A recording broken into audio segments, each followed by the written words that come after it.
It was an accident. It was an accidental fire. আমাদের প্রাথমিক যেটুকু ঘটনাস্থল পরীক্ষা করে আমাদের মনে হয়েছে বাড়িতে মজুদ বাজি থেকে বিস্ফোরণ হয়েছে এবং কিভাবে এটি গ্যাস সিলিন্ডারও বার্স্ট করেছে।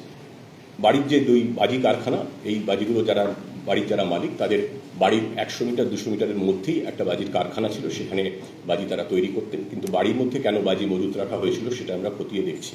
এই দুজনের বিরুদ্ধে, এই চন্দ্রনাথ এবং তুষারের বিরুদ্ধে নির্দিষ্ট ধারায় আমরা মামলা দায়ের করেছি, ইনভেস্টিগেশন চালু হয়েছে। আপনারা জানেন রেগুলেশনস কিছু থাকে, বা বাজি এবং ফায়ার ক্র্যাকার্স এইসব মেটেরিয়ালের এক্সপ্লোসিভ ধারায় কোনো কেস হয়নি। বাজি কারখানা আমরা খতিয়ে দেখছি, স্থানীয় সূত্রে আমাদের ইনকোয়ারি এখনো চলছে, বছর 10 ধরে চলছিল বলে প্রাথমিকভাবে আমরা জানতে পেরেছি। ইললিগাল কারখানা কি লিগাল কারখানা, নথিপত্র কি আছে, তাদের লাইসেন্স ছিল কি ছিল না, সেটা সবই ইনভেস্টিগেশনের ব্যাপার, আমরা বিস্তারিত খতিয়ে দেখছি। It was an accident. It was an accidental fire.